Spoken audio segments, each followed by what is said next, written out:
తాకట్టులో ఉన్న బంగారానికి తక్షణ విముక్తి. ఈ రోజు మార్కెట్ రేట్ క్యాష్ మీ చేతిలో. శివ గోల్డ్ కంపెనీ, మీ నమ్మకానికి మా హామీ. Welcome to I dream. ఈ రోజు ఉదయం పోలీస్ స్టేట్మెంట్ ప్రకారం వీళ్ళు ఛత్తీస్గఢ్ నుంచి ప్రెజర్ పెట్టినప్పుడు ఆంధ్రప్రదేశ్ వైపు పారిపోయారు. హిడ్మా మీద కేసులు తీసుకుని చాలా ఉన్నాయండి సార్. ఆయన దాదాపు 150 మందిని చంపిన హిస్టరీ ఉంది. ఆయన మీద 6 రాష్ట్రాల పోలీసుల యొక్క వాచింగ్ ఉంది. 6 కోట్ల పైగా రివార్డు ఉంది. ఆలోచించండి, ఒక్క కేసులోనే 50 లక్షల రివార్డు ఉంది.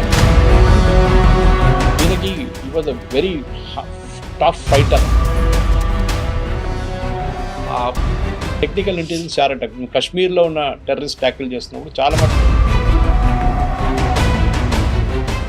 ఇంతవరకు ఆంధ్రప్రదేశ్ పోలీసులు సైలెంట్గా ఉన్నారు అనుకున్నాం, కానీ వాళ్ళు ఒక స్లీపర్ సెల్ లాగా ఒక మంచి ఆపరేషన్లో ఈరోజు సక్సెస్ అయ్యారనే విషయాన్ని మాత్రం బయటపడింది. అంటే ఆంధ్రప్రదేశ్ పోలీసుల దగ్గర ఉన్న నెట్వర్క్ ఎలా ఉంది అనే విషయాన్ని ఈరోజు జరిగిన రంపచోడవరం ఘటన ప్రూవ్ చేస్తుంది. ఎక్కడో అబూజ్మడ్లో ఉన్న హిడ్మా ఆంధ్రప్రదేశ్లో ఈ ప్రాంతం పర్టికులర్గా మనం అనుకుంటున్న మారేడుమిల్లి ప్రాంతం రావడం ఏంటి, అక్కడ ఎన్కౌంటర్ జరగడం ఏంటి, దీని వెనక చాలా మందికి అనుమానం వ్యక్తం అవుతున్నాయి. ముఖ్యంగా పౌరహక్కు సంఘాలు మాత్రం ఇది బూటకు ఎన్కౌంటర్ అంటున్నారు. ఎక్కడి నుంచో తీసుకొచ్చి ఇక్కడ కొట్టారన్న వార్త వస్తుంటే, ఎక్కడో తీసుకొచ్చిన హిడ్మాలో మాత్రం హిడ్మాకి సంబంధించి ఆంధ్రప్రదేశ్లో ఎలాంటి కేసులు లేవు. ఆయన కేవలం ఛత్తీస్గఢ్, అబూజ్మడ్, మహారాష్ట్ర, గచ్చిరోలి ఈ ప్రాంతంలోనే ఆయన యాక్టివిటీస్ ఉన్నదని ఇక్కడ వరకు లేవు. అయితే మరి హిడ్మా ఆ ప్రాంతంలో ఈ ప్రాంతంకి ఎందుకు వచ్చాడు? ఇక్కడ ఏమైనా షెల్టర్ తీసుకొని ఇక్కడ ఏమైనా యాక్టివిటీ చేయడానికి వచ్చాడా, లేదు ఇక్కడ ఎవరైనా ఆఫీసర్లకు సరెండర్ అవ్వాలని వచ్చాడా, షెల్టర్ల ముసుగులో మరో విధ్వంసం చేయడానికి, పార్టీని బలోపేతం చేయడానికి ఇక్కడికి వచ్చాడా, అనేక అనుమానాలు కనిపిస్తున్నాయి. మరోవైపు ఇటీవల గాజల రవి కూడా అదే ప్రాంతంలో ఎన్కౌంటర్ కావడంతో అది ఆ ప్రాంతం కూడా ఇటు ఛత్తీస్గఢ్కి అటు మహారాష్ట్ర గచ్చిరోలికి దగ్గర బార్డర్ ఉంది కాబట్టి ఆ ప్రాంతం నుంచి వచ్చి బలోపేతం చేయడానికి వచ్చారా, ఇన్ని ప్రశ్నల అనుమానాల నేపథ్యంలో ఏం జరిగి ఉండొచ్చు అనే విషయాన్ని మనతో మాట్లాడడానికి ప్రముఖ విశ్లేషకులు సురేష్ కొచ్చెడ్డి గారు రెండింటికి చాలా క్లారిటీగా తెలుసుకున్నాం. సార్ నమస్తే అండి. నమస్తే.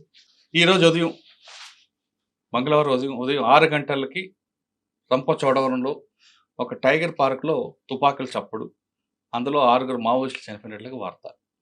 6లో ఫస్ట్ ఎవరు 6 అని గుర్తించేలోగా ఇది హిడ్మా అని పోలీసులు ప్రెస్ నోట్ రావడం, దాని తగ్గట్టు ఆంధ్రప్రదేశ్లో మేము ఖచ్చితంగా వాళ్ళ మీద వాచ్ ఉంది కాబట్టి మేము ఎన్కౌంటర్ జరిగింది, మా మధ్య ఎక్స్చేంజ్ ఆఫ్ ఫైర్ జరిగిందంటూ డీజీపీ గారి పేరు మీద ఒక లెటర్ కూడా వచ్చింది.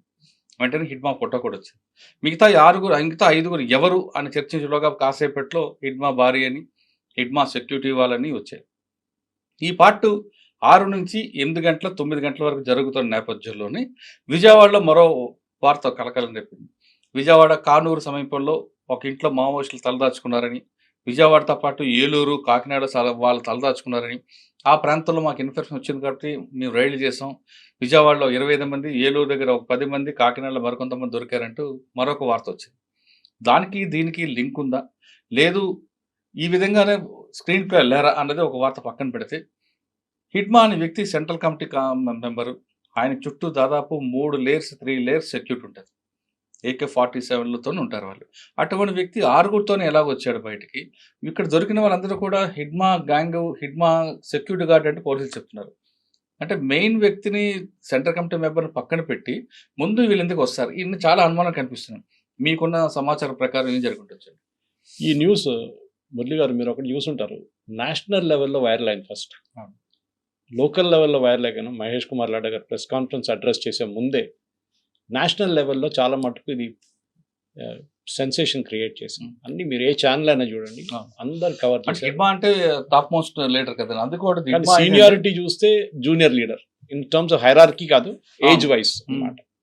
ఇంకోటి ఏంటంటే నెక్స్ట్ మనం కూడా మాట్లాడాం దీనికన్నా ముందు, after all these people surrender అయిన తర్వాత చాలా మంది ఎన్కౌంటర్ చేసిన తర్వాత సీసీలు ఎంతమంది మిగిలి ఉన్నారో 12 ఉంటారో, ముందు 42 ఉంది అంటున్నారు, దాన్ని 12 అయింది అంటున్నారు. 12 కూడా ఉందో లేదో తెలియదు. ఇజ్రాయెల్ లాగా ఇదనమాట. ఇజ్రాయెల్ చూస్తూనే ఉంటారు, హెజ్బుల్లా లీడర్ ఎవరైనా అనౌన్స్ చేయగానే వాడిని వెళ్ళి కొట్టేస్తారు. అదే హమాస్ వైపు కూడా అంతే, హమాస్ లీడర్ నెక్స్ట్ కమాండ్ ఇవ్వడానికి కానీ వాడిని కొట్టేస్తారు మళ్ళీ. ఇది కూడా ఇట్లనే జరుగుతుందని డౌట్ ఉంది. మీరు అడిగిన ఒక ప్రశ్నకి చాలా మటుకు ఒక లాజికల్ రీజనింగ్ ఉంది దానికి. నెక్స్ట్ థ్రెట్ ఎస్పెషలీ సీసీ మెంబర్స్ని మీకు చెప్పినట్లు ఒక 3 లేయర్ సెక్యూరిటీ ఉంటుంది. అవుటర్ లేయర్ అయితే వాళ్ళు బేసిక్ గన్స్ ఉంటుంది, ఇన్నర్ లేయర్లో వాళ్ళు కొంచెం సాఫిస్టికేటెడ్ గన్ మీకు చెప్పిన AK-47 ఉండొచ్చు, 50 కూడా 30 కిలోమీటర్స్ ఉంటాయండి. ఒక్కొక్క లేయర్కి 10 కిలోమీటర్స్ గ్యాప్ ఉంటుంది. అట్లా దొరికారు. ఇప్పుడు పోలీస్ స్టేట్మెంట్ ప్రకారం వీళ్ళు ఛత్తీస్గఢ్ నుంచి ప్రెజర్ పెట్టినప్పుడు ఆంధ్రప్రదేశ్ వైపు పారిపోయారు. నా పారిపోతున్నప్పుడు ఆయన ఎందుకు పారిపోతాడు ఆంధ్రప్రదేశ్ వైపు? ఛత్తీస్గఢ్ ఇంకా లోపలికి వెళ్ళిపోతారు కదా, ఇంకా ఆంధ్రప్రదేశ్ వైపు రారు అని తెలిసి ఇక్కడ ఏముంటుంది, ఏం జరుగుతుందని వాళ్ళకి చాలా క్లియర్గా తెలుసు. ఇంకోటి అది కాదు, వాళ్ళు తెలంగాణ వైపు వెళ్ళడానికి ట్రై చేస్తున్నారు. తెలంగాణ చాలా దూరం అక్కడి నుంచి. తెలంగాణ వైపు రావడం అంటే అట్లీస్ట్ మీరు 300 కిలోమీటర్ 200-300 కిలోమీటర్ ట్రావెల్ చేయాల్సింది. అడవి అంతా తెలంగాణకి దీనికి ఒక 50 కిలోమీటర్ డిస్టెన్స్ అండి. ఇప్పుడు ఆయన ఉన్న అబుజ్మండ్ నేషనల్ పార్క్ దగ్గర నుండి ఇప్పుడు మన మారేడుమిల్లి రావడానికి 320 కిలోమీటర్లు కనిపిస్తుంది. కనిపిస్తుంది. అది తెలంగాణకి రావాలంటే కర్రిగుట్టలు, భద్రాచలం, వెంకటాపురం, చెర్ల ఇటువైపు రావాలంటే మరొక 50 కిలోమీటర్ ఎక్కువ అవుతుంది. ఎక్కువ అంటే అక్కడ నుండి ఇటు రావడానికి కర్రిగుట్టల వైపు అంటే తెలంగాణ పోలీసులు ఫేస్ చేస్తున్నారు కాబట్టి, ఎదురొస్తున్నారు కాబట్టి ఇక్కడ గతంలో ఈ ప్రాంతం అంతా కూడా బాగా పట్టున్న ఏరియా, ప్లస్ కొంత లోకల్గా వాళ్ళకి సింపజర్ ఎక్కువ ఉన్నారు. అక్కడ మెయిన్ ఇండి స్టేట్ కమిటీ మెంబరు అక్కడ సురేష్ అని ఒక ఆయన ఉంటారండి. అలియాస్ ఆయన పేరు వేరే ఉంది, చెప్తా మీకు. ఆయన యాక్టివిటీ ఎక్కువ ఉంది. ఒక 20 అంటే కలిమెల బలిమెల ఆ ప్రాంతం అంతా కూడా ఆయన ఎక్కువగా చూపిస్తున్నాడు కాబట్టి ఆయన సపోర్ట్ ఇస్తాడనే ఉద్దేశం ద్వారా వచ్చేనే ఉండవచ్చు. లేదు ఇక్కడ షెల్టర్ తీసుకొని ఆంధ్రప్రదేశ్లో ఎలాగ మూవ్మెంట్ పూర్తిగా డ్రాప్ అయింది కాబట్టి ఆంధ్రప్రదేశ్లో మూవ్మెంట్ మరొకసారి బలోపేతం చేయడానికి ఏమైనా యాక్టివేట్ చేయడానికైనా రా ఉండొచ్చు. ఈ రెండింటిలో ఏదైనా కావచ్చు. కానీ మీరు అన్నట్లుగా అక్కడ నుండి ఇక్కడికి వచ్చి ఇక్కడ యాక్టివేట్ చేయడానిక, లేదు మరొక చేయడానిక, ఇన్ని కిలోమీటర్లు ప్రయాణం చేయడానికి వెనక కారణం ఏమి ఉండొచ్చు? సీసీ మెంబర్లు ప్రయాణం చేయరు. మీకున్న ఎక్స్పీరియన్స్ మీకు తెలుసు, మీకు దానికి చాలా క్లియర్. వాళ్ళు ఎంత రిస్క్ తీసుకోరు. యూజువలీ సీసీ మెంబర్స్ ఇంత డిస్టెన్స్ ట్రావెల్ చేయరు, రిస్క్ కూడా తీసుకోరు ఈ ప్రెషర్ ఉన్నప్పుడు. ఎస్పెషలీ ఈయన మీద నెక్స్ట్ లెవెల్ లీడర్షిప్ పీసీ, ఇప్పుడు అందరు సీనియర్ లీడర్స్ అందరు పోయారని చెప్పి ఇంకా నెక్స్ట్ హెడ్ ఎవరు ఉంటారో అని చెప్పి డౌట్ మనం కూడా మాట్లాడుకున్నాం. హిద్మానే ఉండొచ్చు. ఎందుకంటే ఒకటి తెలంగాణ తెలుగు స్పీకింగ్ ఆంధ్ర తెలంగాణ లీడర్స్ కాకుండా నక్సలైట్ గ్రూప్లో ఒక బస్తర్ ఏరియా నుంచి ఒక చాలా పేద కుటుంబం నుంచి వచ్చిన ఒక మనిషి ఈయన. సో హిద్మాని సెంట్రల్ లీడర్షిప్ తీసుకొచ్చే దాంట్లో ఇంటర్నల్ పాలిటిక్స్ కూడా ఏమైనా జరిగిందా అని నాకు ఒక అనుమానం ఉంది. Was this a tip of? ఎందుకంటే అక్కడ ఇంటర్నల్ ఇప్పుడు మన వేణుగోపాల్ సరెండర్ దగ్గర చూసాం మనం చాలా మటుకు వాళ్ళ నడిమిట్లోనే వాళ్ళ దాంట్లోనే పాలిటిక్స్ చాలా నడుస్తుంది. You are privy to lot of information. మీరు ఆఫ్ ద రికార్డ్ చెప్పొచ్చు, ఆన్ ద రికార్డ్ మీరు చెప్పరు, కానీ వాళ్ళ నడిమిట్లో చాలా పాలిటిక్స్ నడుస్తాయి. క్లాస్ ఎనిమి కానివ్వండి, అప్పుడున్న ఒరిజినల్ మొదలైన కొండపల్లి సీతారాం ఆ టైం నుంచి మొదలైన నక్సల్ మూవ్మెంట్ ఫిలాసఫీ కూడా పోయింది మొత్తం. మైన్ కాంట్రాక్టర్ దగ్గర 2%, 3% కమిషన్ తీసుకొని వాళ్ళ ప్రాజెక్ట్ నుంచి వచ్చే డబ్బులు తీసుకొని వాడుకుంటున్నారని చెప్పి వచ్చింది. ఇదే టైంలో నాకెక్కడ డౌట్ వస్తుందంటే ఇది ఆంధ్ర వైపు రావడం ఏంటనేది నాకు ఇప్పుడు కూడా నాకు అసలు I cannot fathom the reason. ఇది ఎన్కౌంటర్ అంటే మన అందరికి తెలిసిందే. That simple story. పోలీసు వాళ్ళు నక్సలైట్ చేతులు దొరికితే వాళ్ళు చంపేస్తారు, నక్సలైట్స్ పోలీసు వాళ్ళ చేతులు దొరికితే వీళ్ళు చంపేస్తారు. చాలా క్లియర్ అనమాట. అంటే ఈ నక్సలైట్స్ని తీసుకెళ్ళి హిద్మాని తీసుకెళ్ళి మీరు కోర్టులో ప్రెజెంట్ చేసి ఎవిడెన్స్ ఇవ్వడం అనేది ఇంపాసిబుల్ ఉంటుంది, జరగదు కూడా. 64 మంది సిఆర్పిఎఫ్ జవాన్స్ చంపిన మనిషి, అది కాకుండా కాంగ్రెస్ లీడర్స్, చాలా సీనియర్ కాంగ్రెస్ అందరిని చంపిన మనిషి. హిద్మా మీద కేసులు తీసుకుని చాలా ఉన్నాయండి సార్. ఆయన దాదాపు 150 మందిని చంపిన హిస్టరీ ఉంది. ఆయన మీద 6 రాష్ట్రాల పోలీసుల యొక్క వాచింగ్ ఉంది. 6 కోట్ల పైగా రివార్డు ఉంది. ఆలోచించండి, ఒక్క కేసులోనే 50 లక్షల రివార్డు ఉంది ఆయన పైన. అది ప్రాబ్లం ఎక్కడ వచ్చిందంటే ఈయన అడ్వాంటేజ్ రాదు. ఈయన చిన్నప్పటి నుంచి జాయిన్ అప్పుడు నేను చదివిన దాని ప్రకారం రిసర్చ్ చేసినప్పుడు ఈయనకి ఈ was a very tough fighter అంట. చాలా మటుకు ఫాస్ట్ ప్రమోషన్ వచ్చిందంట పైకి. ఇది కూడా బహుశా నక్సలైట్ మూవ్మెంట్లో కొంతమందికి నచ్చలేదో అని నాకు అనిపిస్తుంది. ఎందుకంటే end of the day that is the politics all about. వాళ్ళ దాంట్లో 70, 60, 70 సంవత్సరాలు, 72 సంవత్సరాలు, 74 సంవత్సరాల లీడర్స్ కూడా చాలా మంది ఉన్నారు. మీకు తెలిసి 50 సంవత్సరాలకి this is young compare to very young. Rahul Gandhi age అని చెప్పొచ్చు, కానీ రాహుల్ గాంధీ కానీ తక్కువ ఏజ్. సో అట్లాంటి మనిషి ఇప్పుడు నెక్స్ట్ లెవెల్ లీడర్షిప్ పోయినప్పుడు, ఇప్పుడు ఇవాళ పొద్దున్న నుంచి ఒక రూమర్ ఏం నడుస్తుందంటే 3 స్టేట్ చీఫ్స్కి ఇచ్చిన ఇన్స్ట్రక్షన్స్ ఏంటంటే చాలా మటుకు అమిత్ షా గారు చెప్పింది హిద్మాని before 30th of November finish చేసేయాలని చెప్పి అమిత్ షా గారు చాలా క్లియర్గా ఇన్స్ట్రక్షన్ ఇచ్చారట. ఆ పరిస్థితుల్లో ఇప్పుడున్న పోలీస్ మీద ఉన్న ప్రెషర్ ఇంకా పెరుగుతుందా? ఎందుకంటే ఇంకా మిగతా నక్సలైట్స్ కూడా ఫినిష్ చేయాలి బిఫోర్ March 30th, 2026 అని ఉంటుందని ఇది ఒక ప్రశ్న నాకు కూడా ఉంది. అది మీ వైపు నుంచి వింటే ఇంకా బాగుంటుంది. అది ఏది వాట్ ఈస్ రియలీ హ్యాపెనింగ్? ఎందుకంటే మనం స్టూడియో బయట నిలబడి మాట్లాడుతున్నాం, నిన్న కూడా మాట్లాడాం హిద్మా గురించి. ఏమైతుందో హిద్మా ఏమైతుందో హిద్మా గురించి మనం మాట్లాడుకుంటారంటే మీరు చెప్పినట్టుగా ఆదివాసి గోండి కమ్యూనిటీ వచ్చిన వ్యక్తి. ఆయనకి గోండి, బెంగాలీ, ఒడియా, తెలుగు, హిందీ అన్ని భాషల మీద పట్టుంది. ప్లస్ ఆ అబూజ్‌మాడ్ ఏరియాలో ఆయన గాని ఒక పిలిపిస్తే దాదాపు వేల మంది ట్రైబల్స్ వస్తారు. Tribals వస్తారు. అంత సపోర్ట్ ఉంది. పార్టీ కనుమరుగైపోయిన దశలో ఆయనే మెయిన్ ఆక్సిజన్ ఇప్పుడు. తిరుపతి అని సెక్రటరీ అయినా ఆయనకి దాదాపు ఒక 20 మంది వరకు సపోర్ట్ ఉన్నా ఈయనకి మాత్రం వందల్లో వస్తారండి హిడ్మా. ఆ వ్యక్తి టార్గెట్ కొడితే మన మెయిన్ టార్గెట్ అయితే పార్టీకి ఇంకా కొలాప్స్ అయిపోద్దని గవర్నమెంట్ భావిస్తుంది. ఈ ఇంకెవరు? తరుణంలో ఆయన కొంతమంది ద్వారా సపోర్టర్స్ ద్వారా మహారాష్ట్ర కానీ ఛత్తీస్గఢ్ కానీ సరెండర్ అవ్వాలి ప్రయత్నం చేస్తున్నట్టు సమాచారం ఉంది. ఎందుకంటే గతంలో ఆశన్న సరెండర్ అవుతున్నప్పుడు ఇదే టాపిక్ వచ్చేది. మల్లోజు వేణుగోపాల్ మహారాష్ట్ర సరెండర్ అవుతున్నప్పుడు ఇదే టాపిక్ వచ్చేది. హిడ్మా ఇక్కడ పోలీసులు క్వశ్చన్ చేసేది ఫస్ట్ క్వశ్చన్ అది. హిడ్మా. కానీ హిడ్మా అనే వ్యక్తి ఇన్ని రాష్ట్రాలకు కావాల్సిన వ్యక్తి ఆంధ్రప్రదేశ్కి ఎందుకు వచ్చారు అనేది ఇప్పుడు మన అందరూ మిలియన్ డాలర్ల ప్రశ్న. అయితే ఇప్పుడు మనకి ఇందాక ఒక ఆఫీసర్ ద్వారా లేదా కొంతమంది ద్వారా ఇన్ఫార్మేషన్ వచ్చిన సమాచారం ఏంటంటే హిడ్మాకి ఒక బెస్ట్ కొరియర్ నమ్మకమైన కొరియర్ ఉన్నారు. అంటే కొరియర్ ఇప్పుడు కూడా పనిచేస్తుంది. కానీ ఆ కొరియర్ ఎంతగా నమ్మాడంటే హిడ్మా దాదాపు 6 సంవత్సరాల నుంచి ఆ హిడ్మా వెనకే ఆ కొరియర్ ఉంటాడు. అంటే హిడ్మా చేసిన కొన్ని ఆపరేషన్లో మెటీరియల్ కూడా ఆ కొరియరే సప్లై చేశాడు. కాబట్టి హిడ్మా ఆయన్ని బాగా నమ్మాడు. ఆ వ్యక్తి ఇచ్చిన సూచనల మేరకే ఆంధ్రప్రదేశ్లోకి వచ్చాడు అనేది ఒక సమాచారం. Double agent. ఓకే. ఆ కొరియర్ ఎవరంటే ఒక పోలీస్ ఆఫీసర్. అదే డబుల్ ఏజెంట్ అయిపోయాడు. అంటే వీళ్ళకి పోలీసు వాళ్ళకి ఐ థింక్ ఎప్పుడైనా నేను మాట్లాడుతుంది ఇవాళ పొద్దున ఇంకో ఛానల్ మాట్లాడుతున్నాను అనేది ఇదంతా ఒక సమాచారం. అది ఎంతవరకు కరెక్ట్ లేదు, అది కాదు. హ్యూమన్ ఇంటెలిజెన్స్ చాలా ఇంపార్టెంట్. ఎందుకంటే వీళ్ళు ఫోన్లు వాడరు. టెక్నికల్ ఇంటెలిజెన్స్ మీకు అడవి లోపల పనిచేయదు, ఫోన్లు పనిచేయదు. టెక్నికల్ ఇంటెలిజెన్స్ చాలా కాశ్మీర్లో ఉన్న టెర్రరిస్ట్ ట్యాకిల్ చేస్తున్నప్పుడు చాలా మటుకు టెక్నికల్ ఇంటెలిజెన్స్ వాడతారు వాళ్ళు. హ్యూమన్ అక్కడ కూడా ఉంటుంది. వీళ్ళు కూడా అన్ఆడిటెడ్ డబ్బులు చాలా ఉంటాయి, లక్షల కాశ్మీర్ లో వచ్చేసరికి టెక్నికల్ ఎవిడెన్స్ కన్నా లీడ్ ఒక కాశ్మీర్ లో ఉన్న స్పెషల్ ఆఫీసర్ తీసుకొచ్చిన లీడ్ అది. కరెక్ట్. అదేందే అక్కడ మన తెలుగు ఆఫీసరే బయటకు వెళ్తూ ఒక పోస్టర్ చూసి దాని వెనక జరిగి లాగితే ఇదంతా కదిలి 6 గ్యాలంటరీ అవార్డు వచ్చింది అనుకుంటా ఆయన.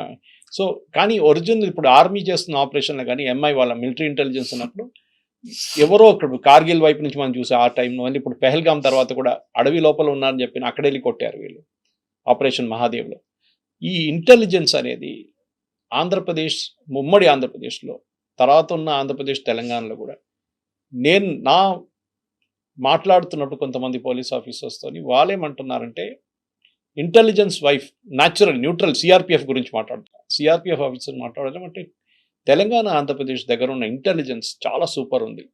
బహుశా ఇప్పుడు ఛత్తీస్గఢ్ పోలీస్ దానికి వచ్చి ఇంప్రూవైజ్ చేసుకున్నారు. కానీ ఒరిజినల్గా నల్లమల నుంచి మొత్తం తూడ్చివేసింది naxal movement because of human intelligence అని చేశారని చెప్తారు. మీ అంచనా ఏంటి సార్?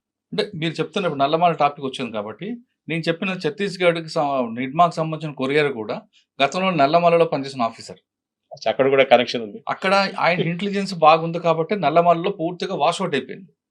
ఆ ఆఫీసర్ ఇంకా ఇప్పుడు కంటిన్యూ అవుతున్నారు. ఆయన ఇచ్చిన ఇన్ఫర్మేషన్ తీసుకొచ్చారు. అంటే ఆయనకి ఇంటెన్షన్ కూడా ఎన్కౌంటర్ చేయాలని కాదండి, గవర్నమెంట్ ముందు సరెండర్ చేయాలనేదే ఆయన తీసుకొచ్చారనేది ఒక సమాచారం. కానీ ఇక్కడ వచ్చేసరికి ఆ విషయం బయటికి లీక్ అవ్వడం, అంటే సెంట్రల్ గవర్నమెంట్కి వెళ్ళడం, వాళ్ళు ఇచ్చిన డైరెక్షన్లో జరిగింది అనేది ఒక రూమర్. అది ఎంతవరకు అని కరెక్ట్ అని తెలియదు. అది ఇంకో విషయం ఏంటంటే ఈరోజు విజయవాడలో జరిగిన సంఘటనలో కొంతమంది మావోయిస్టులు ఒక షెల్టర్ తీసుకున్నారు, అక్కడ మేము దాడి చేసాం అని ఒక 25 మందిని చూపిస్తున్నారు. అది యాక్చువల్గా మావోయిస్టులు తీసుకుంది కాదు, అది పోలీసులు డన్ అది. ఓకే అనేది ఒక అంటే ఇన్ఫర్మేషన్. ఈయన పోలీసులు దాన్ని ఆ బిల్డింగ్ పెట్టుకొని ఎవరినైనా ఇంట్రాగేషన్ చేయాలంటే ఆ బిల్డింగ్ లో చేస్తుంటారని, వీళ్ళని కూడా తీసుకొచ్చి అక్కడ పెట్టారని. కానీ ఇన్ని అరెస్ట్ చేయడం, సరెండర్ చేయడం కాకుండా ఆయన్ని ఎలిమినేట్ చేయాలనే ఒక బలమైన శక్తి, బలమైన వ్యక్తి ఆదేశాలు ఇవ్వడంతో నిన్న రాత్రి నుంచి వీళ్ళందరినీ తీసుకొని వెళ్ళి 6గురిని మెయిన్ క్యారెక్టర్ అంటే హిడ్మా వైఫ్, హిడ్మాకుండా మెయిన్ సెక్యూరిటీ, మెయిన్ పర్సన్స్ అంటే స్టేట్ కమిటీ మెంబర్స్ని తీసుకెళ్లి ఎలిమినేట్ చేశారని అదొక వార్త నడుస్తుంది. అది ఎంతవరకు కరెక్టే తెలియదు. కానీ ఐజీ గారు, ఏడీజీ గారు చెప్పేది ఏంటంటే వాళ్ళు అట్నుంచి వస్తున్నారు, ఎప్పటి నుంచో మాకు వాచ్ ఉంది, మేము వల్లూరుపల్లి నారాయణరావు కోసం ఇస్తుంటే వీళ్ళు వచ్చారు, వీళ్ళు మాకు ట్రేస్ అయ్యారు, ఎక్స్చేంజ్ ఆఫ్ ఫైర్ జరిగింది కాబట్టి అందులో చనిపోయారు అని వాళ్ళు చెప్తున్నారు. కానీ ఇంటర్నల్గా వేరే సోర్స్లో మాత్రం ఇది జరిగింది, ఆయన తీసుకొచ్చి ఏపీ గవర్నమెంట్లో సరెండర్ చూపిస్తాం అనుకున్నాం, కానీ ఒక బలమైన శక్తి మాకు ఆదేశం ఇవ్వడంతో ఇలా చేయాల్సి వచ్చిందని చెప్తున్నారు. అది ఇందులో మనం నమ్మాల్సింది ఏడీజీ గారి మాటలు నమ్మాలి, వెనక నుంచి మాటలు నమ్మలేము. కానీ ఇది కూడా ఒక లైన్ చూపిస్తుంది నిజమా కావచ్చు అని. Lot of things are said unsaid in politics and in war అంటారు సార్. అది కాకుండా ఇప్పుడు హిద్మా స్టోరీ పక్కన పెడితే ఇంకా ఎవరు నెక్స్ట్? ఎందుకంటే ఇప్పుడు అదే నేను ఇజ్రాయెల్ పాలసీ చెప్పాను చూడండి, నెక్స్ట్ లీడర్షిప్ లెవెల్లో ఎవరు ఉన్నారు? ఇంకా ఇప్పుడు ప్రస్తుతం అయితే ఏపీలో తీసుకుంటే ఇందాక చెప్పినట్లు నారాయణరావు అలియాస్ సురేష్ గారు, ఆ తర్వాత టెక్ క్రాంతి అని కూడా ఇద్దరు కూడా యాక్సెస్ ఉన్నారు, బాగానే అగ్రెసివ్గా ఉంటారు. వాళ్ళు కలిమల బలిమల ఆ ప్రాంతం తిరుగుతున్నారు. ఇక్కడ తెలంగాణ వైపు తీసుకుంటే బడే చొక్కారావు, ఆ తర్వాత కొయ్యూడు సాంబర్ శివుడు, ఆ శివుడు కదా ఇంకో సాంబడు, తర్వాత ఆజాద్, బడే చొక్కారు, తర్వాత దామోదర్, వీళ్ళు ఒక మూమెంట్ ఉంది. ఇంకా లోపల తీసుకుంటే మల్లా రాజిరెడ్డి గారు, ఆయన తెలంగాణ వ్యక్తి. అదే విధంగా తిరుపతి వ్యక్తులు కూడా వచ్చారంటున్నారు, అది కాదు నమ్మను. తిరుపతి సంబంధించి సెక్యూరిటీ కూడా విజయవాడ వచ్చారంటున్నారు. వాళ్ళు ఎప్పుడు అలా రారు, వాళ్ళు ఏమైనా స్పెషల్ పార్టీ కాదు ఇక్కడికి వచ్చి ముందు చెక్ చేయడానికి. వాళ్ళకున్న టార్గెట్ ఎవరో వాళ్ళ చుట్టే తిరుగుతుంది తప్ప వాళ్ళు ముందుకు రారు. ఆయన ఒకరు ఉన్నారు, ఆయనతో పాటు మల్లా రాజిరెడ్డి గారు ఉన్నారు. తర్వాత మెయిన్ ముప్పాల లక్ష్మణరావు అలియాస్ గణపతి ఎక్కడున్నారు? ఆయన నేపాల్ బార్డర్లు ఉన్నారు. అది మన ప్రచండ ప్రధానమంత్రిగా ఉన్నప్పుడు. అంటే వీళ్ళందరూ మన దగ్గర నుంచి వెళ్ళిన తెలుగు పీపుల్ అందరూ లీడర్స్ కూడా హెల్త్ ఇష్యూస్ ఉన్నాయండి. మెయిన్ అది వీళ్ళు బయటికి రావడానికి కూడా. రామకృష్ణ గారు ఎక్కడున్నారు? రామకృష్ణ చనిపోయారు కదా, ఆయన ఫినిష్డ్, చనిపోయారు. ఆయన అక్కడే జగదల్పూర్ ఇళ్ళలో చనిపోయారు. వీళ్ళందరికీ మోకాళ్ళ నొప్పులు, కిడ్నీలో స్టోన్స్, కళ్ళు కనబడకపోవడం, ఇటువంటి వ్యాధులతో ఉన్నారు. ఇటీవల ఒక ఇంటర్వ్యూ చేసా ఒక అబ్బాయికి, కుర్రాడే 50 సంవత్సరాలు ఉంటాయి, ఆయనకి కన్ను కనపడు. చిన్నప్పుడు 10 సంవత్సరాలు లోపలికి వెళ్ళిపోయాడు ఆయన.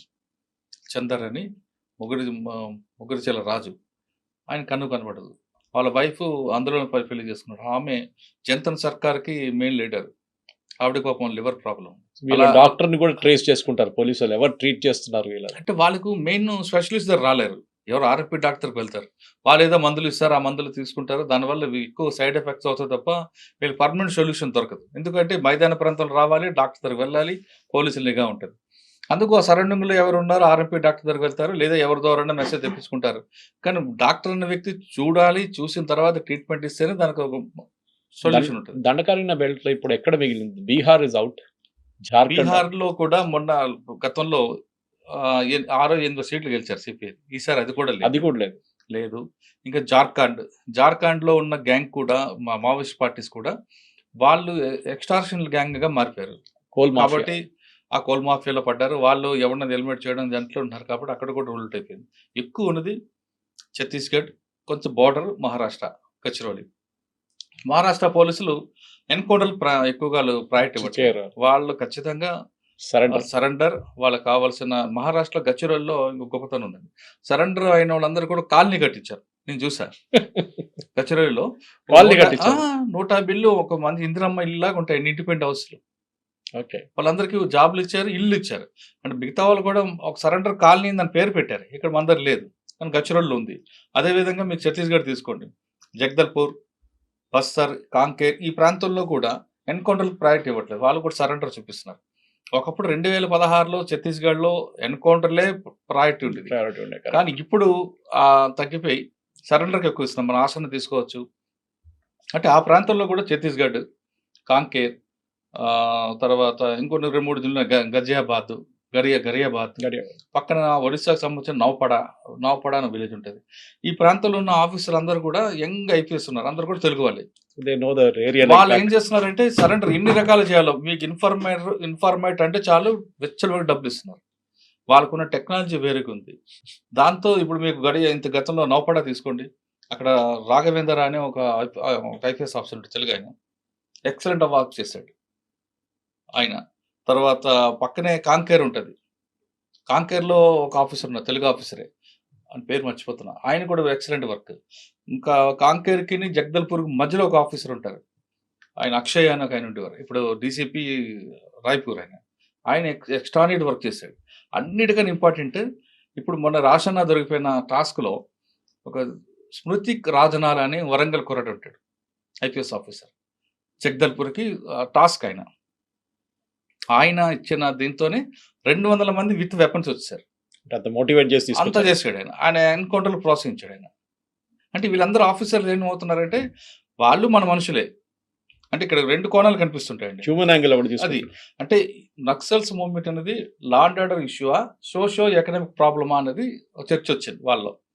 వీళ్ళు సోషియో ఎకనామిక్ ప్రాబ్లం అని గుర్తించారు, లా అండ్ ఆర్డర్ ఇష్యూ కాదని. ఇది ఫెయిల్ అవుతేనే, ఇది ఓవర్కమ్ అయితేనే లా అండ్ ఆర్డర్ అవుతుంది. కాబట్టి అసలు ముందు రూట్స్లోనే మనం కట్ చేద్దాం అనుకుంటే వీళ్ళు ఏం చేస్తున్నారంటే విలేజ్లకు వెళ్ళడం, వాళ్ళతో రెగ్యులర్గా కాంటాక్ట్ అవ్వడం, వాళ్ళతో మాట్లాడడం, యూత్ అందరికి జాబ్లు ఇప్పించడం, అడవే కాదల ప్రపంచం అనే వాళ్ళ సిటీలకు తీసుకురావడం, బాంబే, జగదల్పూర్ ఇవి తీసుకెళ్ళి వాళ్ళకి కూర్చోపెట్టి 2 రోజులు చూపించడం, ఇది ప్రపంచం అని ఇలాగ మోటివేట్ చేసిన వాళ్ళు యూత్ కూడా అటు వెళ్ళడం మానేసింది. బాగా తగ్గిపోయారు. కొంతమంది ఉన్నారు, కానీ వాటిని కూడా కంట్రోల్ చేస్తున్నారు. ఈ విధంగా చేపట్టి వాళ్ళలో కూడా ఆసన లాంటి వాళ్ళు కానీ, మల్లోజు వేణుగోపాల్ గారు కానీ వీళ్ళందరూ రాక స్టార్ట్ చేశారు. దీనికి అక్కడ ఛత్తీస్గఢ్ గవర్నమెంట్ అవ్వచ్చు, మహారాష్ట్ర గవర్నమెంట్ అవ్వచ్చు, సెంట్రల్ గవర్నమెంట్ అవ్వచ్చు, అంటే 3 రకాల వేస్ తీసుకున్నారండి. 3 నెంబర్ 1 మీరు ట్రాఫిక్లో ఉంటాయి EEE అని, ఎడ్యుకేషన్, ఎన్ఫోర్స్మెంట్, లాస్ట్లో ఇంజనీరింగ్. ఓకే, లాస్ట్లో ఎన్ఫోర్స్మెంట్ ఉంటుంది. అలా ఇక్కడ కూడా ఏం చేస్తున్నారు వీళ్ళు, ముందు వాళ్ళందరూ తీయడం, కలవడం, ఇంటరాక్ట్ అవ్వడం. నెంబర్ 2 వాళ్ళకి ఉద్యోగాలు ఇవ్వడం, ఆ డెవలప్మెంట్ చూపించడం. నెంబర్ 3 అప్పుడు ఎన్కౌంటర్కి వెళ్తున్నారు ఈ 3 స్టేట్లు. మల్లోజు వేణుగోపాల్ గారిని బ్రాండ్ అంబాసిడర్ చేశారు ఎవరు? బ్రాండ్ అంబాసిడర్ అదొక చర్చ వస్తారు. ఇదే మల్లోజు వేణుగోపాల్ గారు ఇప్పుడు ఆ పనిచేస్తున్న ఛత్తీస్గఢ్ ఏరియాల గతంలో జల్ జంగల్ జమీన్ అదే క్యాంపెయిన్ ఉండేవాళ్ళు. వాళ్ళ క్యాంపెయిన్. దానికోసం మహారాష్ట్రలో లాయిడ్ కంపెనీ ఉంటుంది, మైనింగ్ కంపెనీ. వాళ్ళదే బ్రాండ్ అంబాసిడర్ అనమాట. దానికి వాళ్ళు ఇచ్చారు. ఆ కంపెనీ మీద యాంటీగా పనిచేశాడు ఈయన. ఇప్పుడు వాళ్ళు ఏం చేశారంటే మా బ్రాండ్ అంబాసిడర్ అని అంటున్నారు, ఆఫర్ ఇచ్చారంటే ఆయన యాక్సెప్ట్ చేస్తాడా లేదా అనేది ఆయన ఇష్టం అనుకోండి. కానీ మావోయిస్ట్ పార్టీ మాత్రం ఖచ్చితంగా ఒకవేళ ఈయన యాక్సెప్ట్ చేస్తే వాళ్ళు చాలా గుర్రుగా ఉంటారు. ఇది ఒక పార్టీ నడుస్తుంది. ఇక ఛత్తీస్గఢ్లో ఒక పార్టీ నడుస్తుంది. మొత్తం మీద తీసుకుంటే అయితే రావాలి, వచ్చిన వాళ్ళు మా దగ్గర ఉండాలి, లేదా ఎన్కౌంటర్ అవుతారు అన్న మెసేజ్ పంపించారు. అది ఎంతవరకు అవుతుంది అనేది చెప్పాలి. తెలంగాణలో గ్రే హౌండ్స్ చాలా రోజులు టార్గెట్ ప్రాక్టీస్ ఏమి దొరకట్లేదు అనుకుంటాను. తెలంగాణ గ్రే హౌండ్స్ అని కానివ్వండి, ఆంధ్రప్రదేశ్ గ్రే హౌండ్స్ అని కానివ్వండి, వాళ్ళ రెగ్యులర్గా ప్రాక్టీస్ ఉంటుందండి. అంటే నేనేం చెప్పాను, ఆంధ్రాకి ఇప్పుడు ఈ ఎన్కౌంటర్ జరిగింది కొంచెమైనా ఉంది, తెలంగాణలో అంత యాక్టివిటీ ఎక్కువ. ఆంధ్రప్రదేశ్ లో చేసింది గ్రే హౌండ్స్ ఎవరు చెప్పారు?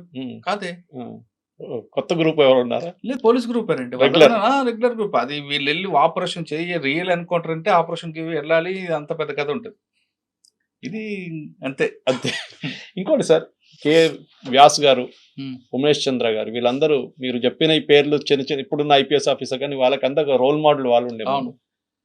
ఆ లెవెల్ నుంచి నెక్సలిజం ఇక్కడ దాకా వచ్చిందంటే ఈ young group of committed police officer, ఒక టైంలో విజయ్ కుమార్ అనుకుంటా మన వీరప్పన్ హంట్ చేసిన ఆయన ఉండే, ఇట్లాంటి డెడికేటెడ్ పోలీస్ ఆఫీసర్ శ్రీనగర్ లో మన తెలుగు ఆయన ఒక ఆయన, ఇట్లాంటి యంగ్ పోలీస్ ఆఫీసర్స్ ని ఐడెంటిఫై చేసి పోస్ట్ చేయడంలోనే క్రూషియల్ ఉంటుందా ఈ నెక్సల్ మూవ్మెంట్ ట్యాకిల్? ఎందుకంటే మీరు సోషల్ దాని గురించి మాట్లాడారు. సో సుక్మాకి ఒక బస్సు రావడమో, లేకుంటే యూనో ఒక స్కూల్ కట్టడమో. ఎందుకంటే ఇప్పుడు మీరు పువ్వర్తి, ఆ ఊర్లో బస్సు వచ్చింది, అదే అంటారు, ఆ ఊర్లో టీవీ లాంచ్ చేశారు, ఆ ఊర్లో 75 సంవత్సరాల తర్వాత స్వాతంత్రం వచ్చింది ఎప్పుడో. అదే ఊర్లో ఛత్తీస్గఢ్ హోమ్ మినిస్టర్ గారు వెళ్ళి వాళ్ళ అమ్మగారితో మాట్లాడారు, ఆమెతో రిక్వెస్ట్ పంపించారు. అయినా వాళ్ళు ఏంటంటే ఒక సిద్ధాంతం నమ్మారండి. ఆ సిద్ధాంతం నమ్మి వాళ్ళు బయటకు రాలేరు. ఎందుకంటే దాదాపు 20-30 సంవత్సరాల ఆ సిద్ధాంతం కోసం వాళ్ళు పోరాటం చేశారు. ఇది సిద్ధాంతం అనేది దీర్ఘకాల యుద్ధం. ఇది కరెక్ట్. ఈ దీర్ఘకాల యుద్ధంలో వాళ్ళు ఏం చెప్తారంటే ఫినిక్స్ పక్షి లాంటి మనం అంటారు. ఫినిక్స్ పక్షి ఏ విధంగా ఉంటుంది, ఎప్పటికైనా వస్తుంది అనేది ఆశాభావంతో ఉంటారు. కానీ మారుతున్న పరిస్థితులు ఏంటి, సమాజంలో మారుతున్న మార్పులు ఎలాగ వస్తున్నాయి, ప్రజలు ఏం కోరుకుంటున్నారు అనే విషయాన్ని పార్టీ మర్చిపోయేది. కాబట్టి ఈ దెబ్బ మీద దెబ్బ తగులుతుంది.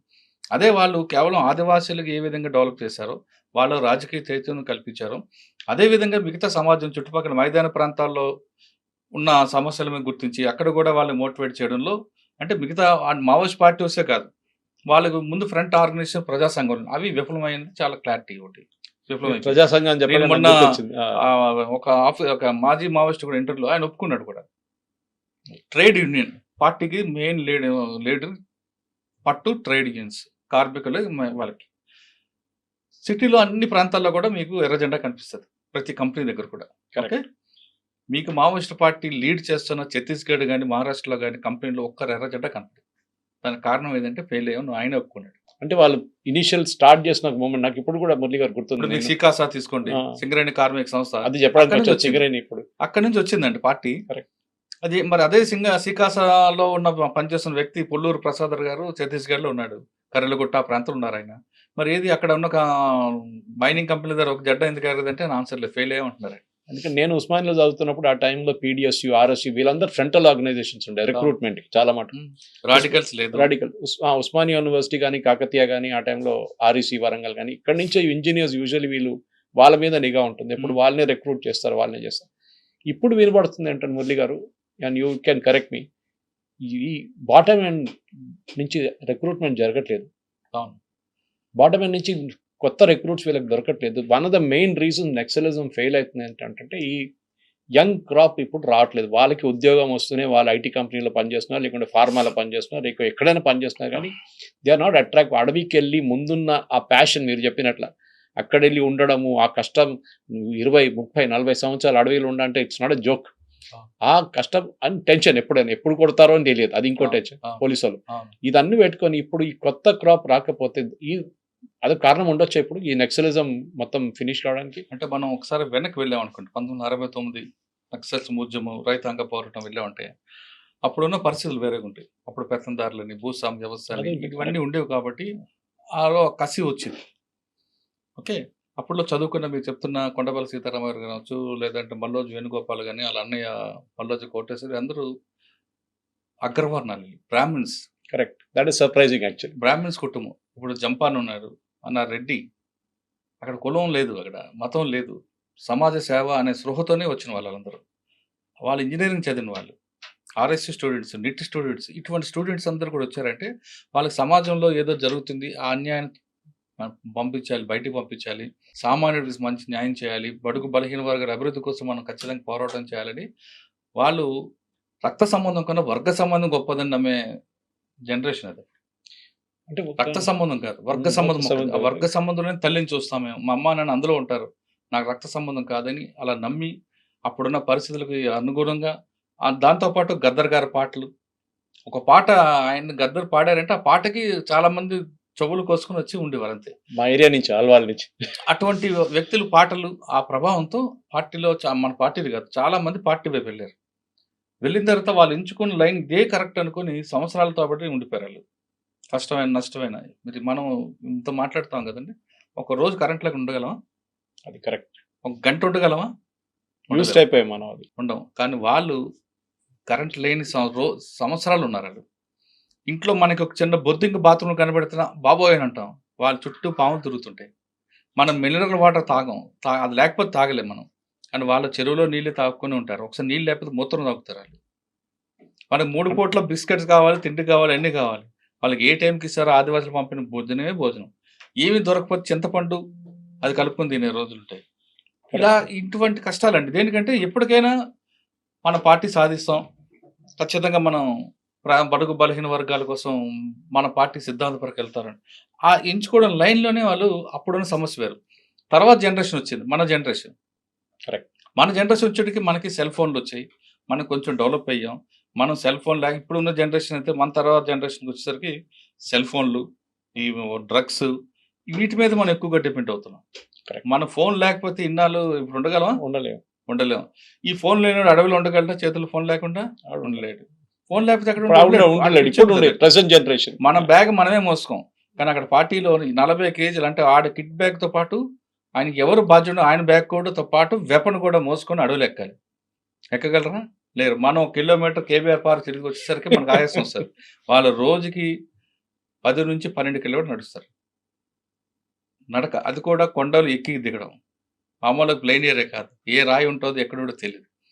ఇన్ని కష్టాలు పడడం అనేది ఇప్పుడు జనరేషన్ లేదు. ప్లస్ కుల సంఘాలు పెరిగిపోయాయి ఊర్లో. ఇంతకుముందు ఏ సమస్య వస్తే గ్రామాన్ని నక్షల దగ్గరకు వెళ్ళాలి, సెటిల్ చేసుకునేవాళ్ళు. ఇప్పుడు కుల సంఘం, ప్రతి సంఘం ఉంది, ఆ సంఘానికి అధ్యక్షుడు, ఆ సంఘం అధ్యక్షుడు సమస్య సెటిల్ అయిపోతుంది. ఇంకా దాంతో నక్సల్స్కి అయిపోయింది. కానీ పార్టీ అక్కడ ఉండిపోయిన వాళ్ళు మాత్రం ఖచ్చితంగా ఏదో రకంగా మాకు రావాలని ఉంటే, ఈ క్రమంలో కొంతమంది ఏదో కేసులు ఉన్నవాళ్ళు వాళ్ళని లాగడం, ఎడ్యుకేషన్ లేని వాళ్ళు. ఇప్పుడు సాధారణంగా ఇప్పుడున్న సెంట్రల్ కమిటీ వాళ్ళు అన్ని భాషలు వచ్చు, కానీ నెక్స్ట్ వచ్చిన కమిటీ వాళ్ళు ఎవరికి సరిగ్గా మాట్లాడడం కాదు, రాయడం కూడా రాదు. వాళ్ళ చేతి కావాల్సిందంటే తుపాకీ ఇచ్చాము, తుపాకీ పట్టుకుంటే అదొక ప్యాషన్ వాళ్ళకి. కాబట్టి ఆ గ్యాప్ను పార్టీ గుర్తించుకోవడం వల్లనే ఈ నష్టం జరిగిందనేది నా అంచనా, నా వ్యక్తిగత అభిప్రాయం కూడా. ఈ కాన్వర్జేషన్ మీరంతా డీటెయిల్గా మాట్లాడుతున్నప్పుడు ఒక ఎడ్యుకేషన్ లాగా ఉంటుంది. కానీ as we close the conversation ఇప్పుడు దీని గురించి నేను వచ్చేది కేరళ నుంచి. చాలా మంది అడుగుతారు నా ద్వారా, సురేష్ గారు first elected communist government in the world కేరళలో, ఈఎంఎస్ నంబూద్రి. నక్సల్ భారీ మూవ్మెంట్ స్టార్ట్ అయింది వెస్ట్ బెంగాల్ నుంచి. అక్కడ నక్సలైట్స్ లేరు, ఇక్కడ నక్సలైట్స్ లేరు. ఎందుకు? ఈ ల్యాండ్ రీఫార్మ్ మూవ్మెంట్ అంటే అప్పుడు భూములు పంచిపెట్టడం పేదోళ్ళకి, అది వర్క్ అయిందా? మళ్ళీ మన వైపు తెలంగాణ, ఆంధ్ర, ఛత్తీస్గఢ్ కానీ, అప్పుడు ఉమ్మడి మధ్యప్రదేశ్ కానీ, మహారాష్ట్ర వైపు ఇది జరగలేదంటారు. మీరు కూడా మాట్లాడారు, అడ్మిట్లు చెప్పారు మీరు. ల్యాండ్ రిఫార్మ్స్ చాలా ఇంపార్టెంట్. భూములు పంచిపెడితే ఏదో యూనో ఒక 1/2 ఎకర్లోనో 1 ఏకర్లోనో వాళ్ళు ఏదైనా పని చేసుకుంటారని. ల్యాండ్ రిఫార్మ్స్ అని అనుకుంటారు. ఇదేనా ప్రాబ్లం? అంటే ఒకప్పుడు భూస్వామ్య వ్యవస్థ, దానికి వ్యతిరేకంగా జరిగిన పోరాటాలు, తర్వాత అర్ధ భూస్వామ్య వ్యవస్థ, ఇప్పుడు దానికి వ్యతిరేకంగా కొంత జరిగింది. ఇప్పుడు అర్ధ భూస్వామ్య వ్యవస్థ ఉందండి, ఎవరికి లేదు. మహా ఉంటే 10-20 ఎకరాలు, అంతకు 100 ఎకరాలు లేదు. ఒకటి. రెండోది, మీరు చెప్పిన వెస్ట్ బెంగాల్ కానీ కేరళ కానీ ఈ 2 గవర్నమెంట్లు తీసుకుంటే అన్ఎంప్లాయ్మెంట్ లేకుండా చేయడం అనేది వాళ్ళు ఫస్ట్ టాప్ ప్రయారిటీ పెట్టుకున్నారు. దానికన్నా ముందు చెప్పాలంటే ఎడ్యుకేషన్. మీరు వెస్ట్ బెంగాల్లో కొంత ఏమైనా ఉండొచ్చు, కానీ కేరళ లాంటి స్టేట్లో 100% ఎడ్యుకేషన్ ఉంటుంది. కరెక్ట్. మీరు నేను చెప్పక్కర్లేదు, కానీ కేరళలో రిక్షా వాళ్ళు కూడా, కూలీ కూడా ఇంగ్లీష్ పేపర్ చదువుతాడు. మీరు కూలీతో ఆపి మాట్లాడితే ఇజ్రాయెల్ వార్ ఎందుకు జరుగుతుంది, రష్యాల రేట్ ఎందుకు జరుగుతుంది, మా ఊర్లో జరుగుతుంది, మా ఊర్లో డిస్కషన్ మాట్లాడతారు. ఇవన్నీ మాట్లాడతారు. మా ఊర్లో టీ షాప్ లో జరుగుతుంది. ఇవన్నీ డిస్కస్. వాళ్ళు ప్రపంచంలో ఏం జరుగుతున్న విషయం కూడా మాట్లాడతారు. ఎందుకంటే అంత ఎడ్యుకేటెడ్ అయ్యారు, వాళ్ళకి అంత నాలెడ్జ్ ఉంది. ఆ గవర్నమెంట్ కూడా అలా వాళ్ళకి ప్రయారిటీ ఇచ్చుకొచ్చింది. కాబట్టి ఇంక అక్కడ కమ్యూనిస్ట్ అనేది కనిపిస్తుంది ఉంటుంది. కానీ నక్సల్స్ మూవ్మెంట్ కనిపిస్తుంది. కేరళలో ఎందుకు ఫెయిల్ అయింది నక్సల్స్? మీకు కోజికడ్డు లేదంటే ఆ ప్రాంతం వచ్చింది, అంతే. యాంటీ నక్సల్ స్క్వాడ్ పెట్టారు, థండర్ బోల్ట్ పెట్టారు. మళ్ళా రాజిరెడ్డి గారు అక్కడికి వెళ్ళి ఉన్నారు కొంతకాలం, అక్కడ పార్టీని డెవలప్ చేస్తామని. ఎందుకు ఉండలేపాడు? ఆయన బెయిల్ వచ్చింది. బెయిల్ రాగానే ఇక్కడ నుంచి ఛత్తీస్గఢ్ నుంచి మైనింగ్ కంపెనీ వాడు హెలికాప్టర్లు తీసుకుని వచ్చారు ఆయనకి. అది కూడా జరిగింది. అదే మీరు వెస్ట్ బెంగాల్ తీసుకోండి. వెస్ట్ బెంగాల్ లో ఎందుకు ఫెయిల్ అయింది అంటే మిడ్నాపూర్, మల్లోజు, కోటేశ్వర ఉన్నంత వరకే అది ఉంది, కొంతవరకు ఉంది. మిడ్నాపూర్, వెస్ట్ మిడ్నాపూర్. తర్వాత ఏమైంది, ఎందుకు ఉంది అంటే అప్పుడు పార్టీ దానికి మమతా బెనర్జీ వాళ్ళు అందరూ కూడా దానికి సపోర్ట్ చేయడం, దానికి యాంటీకి రావడంతో అక్కడ పార్టీ అయిపోయింది. ఇక్కడేమో కేరళ అయిపోయింది. ఈ విధంగా పార్టీ గవర్నమెంట్ తీసుకున్న నిర్ణయాల వల్లే పార్టీకి నష్టం జరుగుతుంది. ఎక్కడైతే గవర్నమెంట్ మనం ఫెయిల్ అవుతాం, మనం ప్రయారిటీ చూసుకుంటాం, మనకు ఇంపార్టెంట్ ఏ చూసుకుంటాం, అక్కడ నష్టాలు జరుగుతాయి. మీరు కేరళలో ఒక సీఎంను కలవాలంటే ఆటో డ్రైవర్ కూడా వెళ్తాడు, అపాయింట్మెంట్ అవుతుంది. మన దగ్గర కలవనుద్దా? సీఎం కాదు కదా, ఎమ్మెల్యే దగ్గర కూడా పోలేదు. అది కరెక్ట్. అది అదొకటే కాదండి, చాలా విషయాలు తీసుకుంటే కేరళ అనేది ఒక డీజీపీ తీసుకోండి. డీజీపీకి గన్ మ్యాన్ లో 1-2-3 ఉంటారు, అంతే. మన దగ్గర రిటైర్డ్ ఆఫీసర్ కూడా చుట్టూ 12 మంది ఉంటారు. అంటే ఎంత మ్యాన్ పవర్ వేస్ట్ అవుతుంది. ఆయన చూసి ఇంకొకరు, ఆయన చూసి ఇంకొకరు, ఇలా తయారవడంలో ఇవన్నీ కూడా సమాజమే చూపిస్తుంది. దాని ఇంపాక్టే ఇప్పుడు అర్బన్ నక్సల్స్ దాని మీద వస్తుంది. Thank you very much Murali గారు. ఇంకా ఈ డిస్కషన్ ఎప్పుడు ఆగదు, ఎందుకంటే మనం ఈ రోజు మాట్లాడాము, రేపు పొద్దున ఏం జరుగుతుందో తెలియదు, రేపు పొద్దున ఏ ఎన్కౌంటర్ నడుస్తుందో తెలియదు. ఇంకా నాకు తెలిసి అయితే ఎన్కౌంటర్లు ఉండకపోవచ్చు అండి, మాక్సిమం ఉండకపోవచ్చు. ఇంకా అందరినీ సరెండర్ చేసే దీంట్లో ఉంటారు. హిడ్మా అనేది ఏంటంటే మెయిన్ టార్గెట్ ఎందుకు 76 మంది పోలీసులు చంపాడు, ఆ కోపం ఉంది కాబట్టి ఉండొచ్చు. కానీ మిగతా అందరి మీద ఇప్పుడు తిరుపతి ఉన్నారు, ఆయన మీద పెద్దగా ఉండవు. మల్లా రాజరెడ్డి గారు ఏజ్డ్ పర్సన్, ముప్పాల గణపతి గారు ఆయన ఏజ్డ్ పర్సన్, ఇంకా బడే చొక్కారావు లేదా ఆజాద్, వీళ్ళు కూడా సరెండర్ అయిపోతారు ములుగు ఎస్పీ దగ్గర ఒక ఇన్ఫర్మేషన్ ఉంది. సో మార్చ్ 30 దాకా వెళ్ళదు, దానికన్నా ముందు మార్చ్ వరకు కాదని ఇంకా బిఫోర్ వాళ్ళ టార్గెట్ కూడా మార్చ్ 26 ఇయర్ 26 అనేది పెట్టుకున్నారు. Thank you very much Murali గారు, thank you very much. And for more videos, please subscribe to iDream. Please subscribe to iDream. Please subscribe iDream. And please subscribe to iDream. For more videos, subscribe to iDream. please like, share and subscribe to the channel. Congratulations, iDream. Subscribe to iDream. Subscribe to iDream. So subscribe to iDream Media. iDream ki iDream team andarki huge congratulations. Please subscribe iDream Media. Please subscribe to iDream. Subscribe iDream. Please subscribe to iDream. iDream అంటే నా కళల ఛానల్ను subscribe చేసుకున్నారు, నోరు తిరుగుతలేదు, మీరైతే గంట గుర్తు కొట్టండి. For more such videos, please subscribe to iDream. Subscribe to iDream. Please subscribe to iDream. Please subscribe iDream Media. Please do subscribe to iDream. Please subscribe to iDream Media. For best entertainment and information, please subscribe iDream. And don't forget to subscribe to iDream.